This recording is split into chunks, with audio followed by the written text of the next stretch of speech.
Hey guys, Bushcraft Rebel. So I know most of my videos, you guys always see me making knives and stuff like that. But I got a really cool thing from a guy, and it was a bucket of just all kinds of different files and pieces of steel and stuff like that. And in the bottom of it, I found this beauty. Now,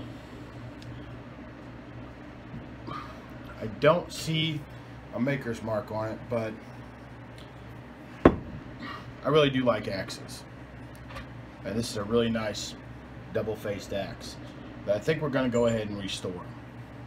Lady, get away from the forge. Believe it or not, it actually still has an edge. It's actually sharp. So this is mainly, we're going to get the rust off of it, probably use our grinder, just kind of clean it up a bit, soak it in some beeswax, you know, heat it up a little bit, get it hot, soak it in beeswax. But figured you guys come along, it'll be some fun. So stay tuned, we'll fix her up.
Alright guys, so we've done all we can. She is really pitted, and I don't want to take too much metal off, but not too shabby really. She shined up pretty nicely. This side's a little worse than the other. And I want to say that this axe was meant to find me, because I have had this laying around the shop for God knows how long. Oh, hold on. Made in America. And of course, it's for a double axe head. So we must have been meant to find each other. So I'm gonna start the forge, heat it up a little bit, and put some beeswax on it. Or maybe I won't. Maybe we'll go with linseed oil instead. Let's do linseed oil instead. And let's get this bad boy put on a handle.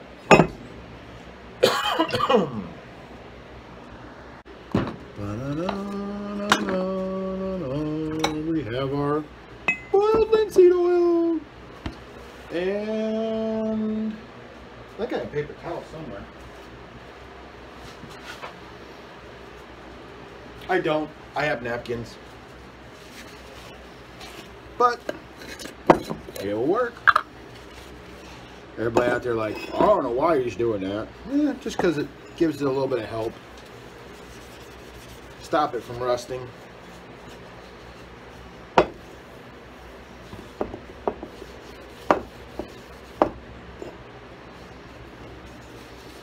Let it soak in real good.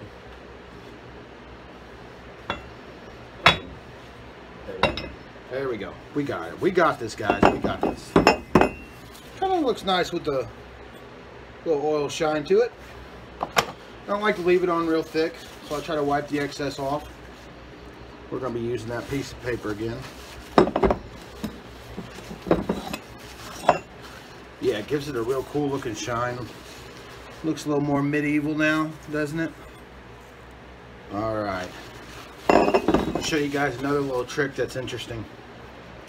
I'm going to put this in my vise, let my vise hold it for me. Let's put it down a bit so you can see it. Almost probably going to say she'll probably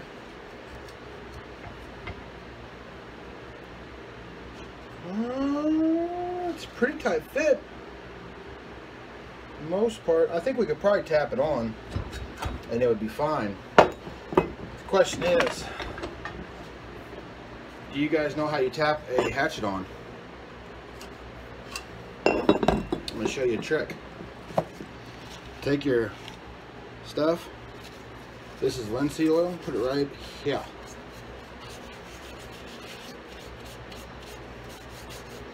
See, not only does linseed oil act as an oil, but when it dries, it gets tacky. Almost like glue. Oh yeah! Get that head on there about like that. Yeah, it's gonna go right on perfect. Take your hammer. For starters, pull this thing here off your fucking handle. And then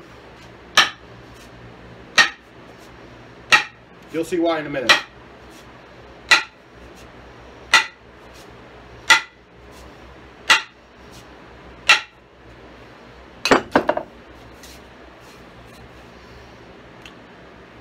The hatchet's all the way down. It's got a little bit of burrs that need to be taken care of. Plenty down. Let's get that out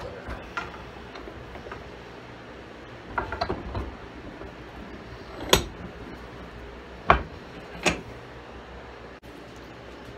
Got to dip our shim in there. Now, you guys can tell it's a small shim. We're going to do something different. But it's all I have right now. And I don't have any spare pieces of wood. But I think it will do just fine. Move that for you guys. We're going to tap her on down as far as she'll go.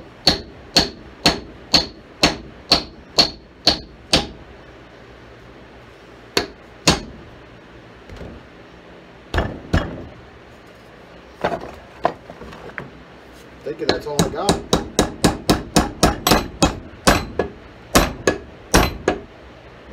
That's all she's got. No splits or nothing in it. That's good.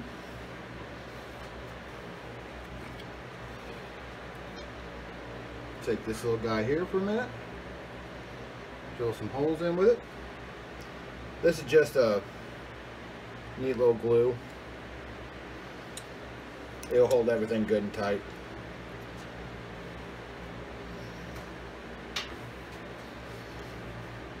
And then there we go. Inevitably, after everything dries, I'll cut this off. I don't think we're going to have any problems with it moving, but we are going to have to give it a test. That'll be pretty interesting. But for now, she's going to sit and chill. But what do you guys think? I hope that wasn't glue on my hand. It was. Watch out. It's leaking glue.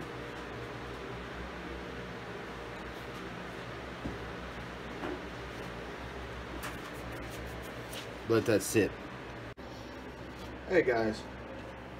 Everything's dried. We're going to go ahead and saw this piece off.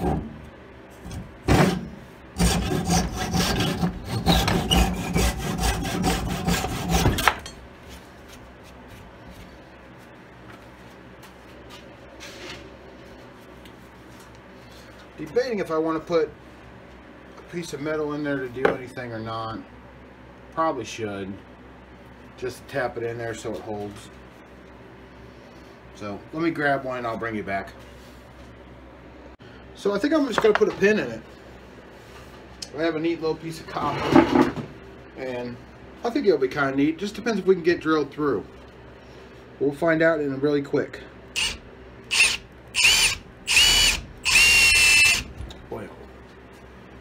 Oh,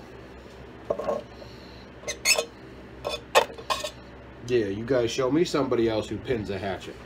Huh. Ooh, let's not do that again. Come on, stay on there.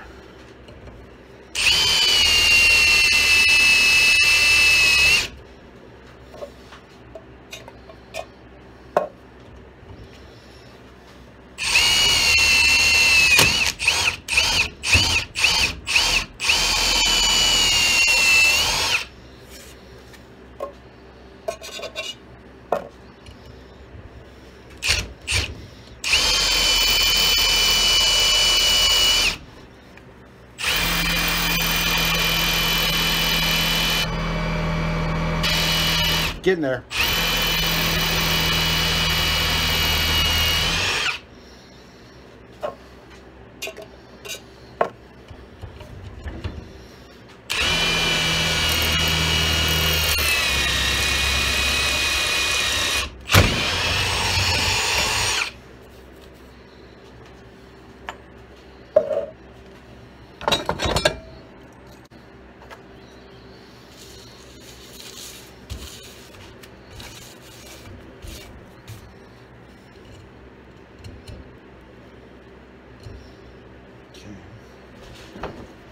Bring this to the anvil here in a second.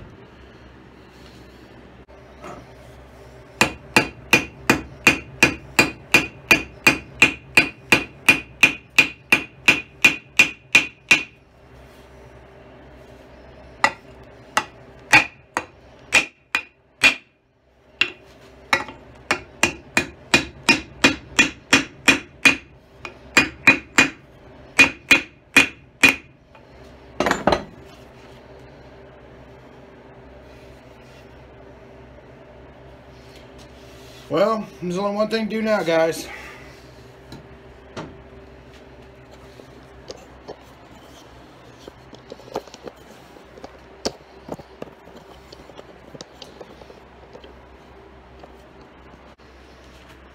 See what happens. I'm not going to get a power swing on it, but I'll get a pretty decent one, hopefully.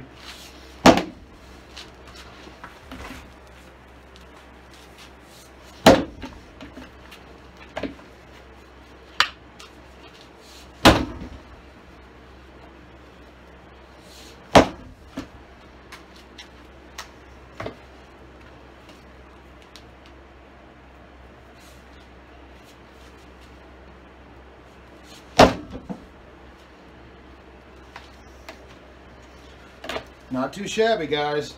Not too shabby.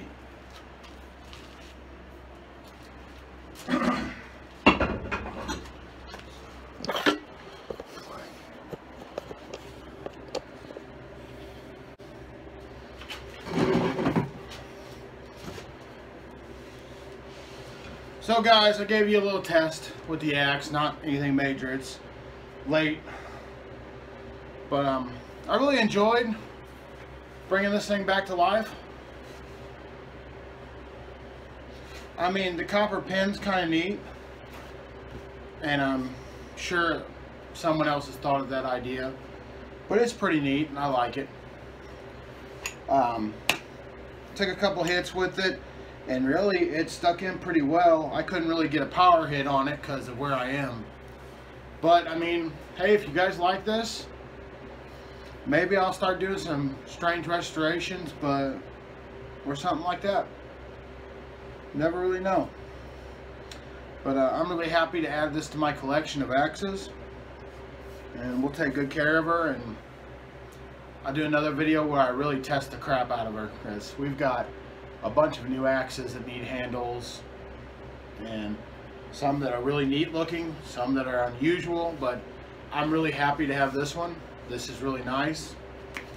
I wish I would have been able to find the maker's mark to see who it is or what company made this axe, but I didn't, unfortunately.